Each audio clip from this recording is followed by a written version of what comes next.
Do you ever read the Bible and think, well, that's easy for you. I'd love sharing my faith if it was after raising someone from the dead, as Jesus did, or making the lame walk like Peter, or after an earthquake causes your chains to fall off, like Saul and Barnabas. Signs and wonders are pretty difficult to refute. Not impossible, but they certainly gain you a hearing. Picking up in Acts chapter 2, verse 43, we're told everyone was filled with awe at the many wonders and signs performed by the apostles. And not only were folks astonished by the apostles speaking the gospel in their native tongues that accompany the outpouring of the Holy Spirit, the signs and wonders continued, and it made them the talk of the town. From verse 43, we transition to a less than miraculous, but no less significant sign of the Spirit's power. It says all the believers were together and had everything in common. They sold property and possessions to give to anyone who had a need. I was shocked the first time I heard pushback on this verse. In a Bible study, someone chided the disciples for their foolishness.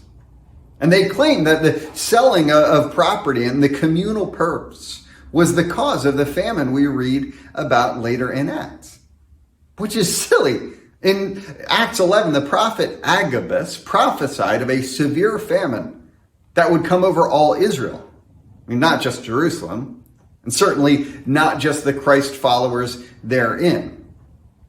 What a comment like this reveals is our tendency to read the political and social concerns of our day back into the text in order to justify our beliefs, i.e. communism or socialism doesn't work. Just look at what happened in the early church. Or the opposite reading. Communism or socialism has roots back to the early church. This is what God intended. Well, both instances reveal a gross misuse of the text.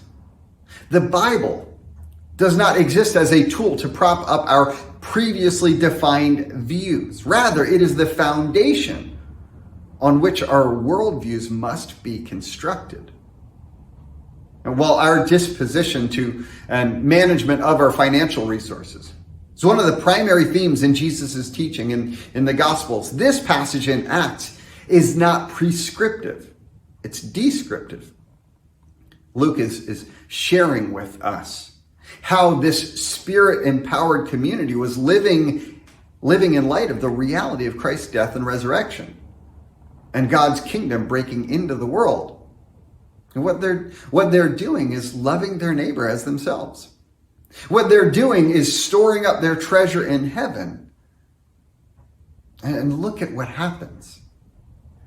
Every day they continue to meet together in the temple courts. They broke bread in their homes and ate together with glad and sincere hearts, praising God and enjoying the favor of all people. And the Lord added to their number daily those who were being saved. They enjoyed the favor of all people, and the Lord added to their number daily those who are being saved. Now, Jesus promised that you and I, we're going to be persecuted. Like all believers, we will be persecuted. So generosity is not a cure to all ills. But as the early church loved and provided for the needy amongst them, their Jewish brothers and sisters marveled at the sight. They might have struggled with the idea that the Messiah was crucified, hung on a tree, rose from the grave, but they were won over by the transformation he was bringing on this community. I believe that Jesus can heal someone through me. I believe that I can lay hands on someone sick with cancer, and the power of Jesus, not my power, but the power of Jesus working through me can bring their healing. Will he? I don't know. I mean, that's up to Jesus, not me. It hasn't happened yet. But in our day, I know I can be generous. It is within my power to testify to the resurrection of Jesus by living and giving sacrificially. And so can you.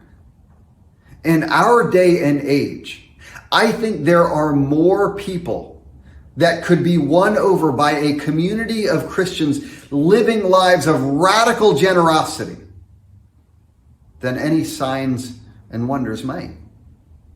In a culture living on 110% of our means, how could we stand out as a community that says that we're going to live intentionally below our means to care for the less fortunate and the least among us? May the Spirit of the living God stir up such a spirit in us to live and give. And may the Spirit of God add to our numbers daily those being saved. Have a blessed week, church.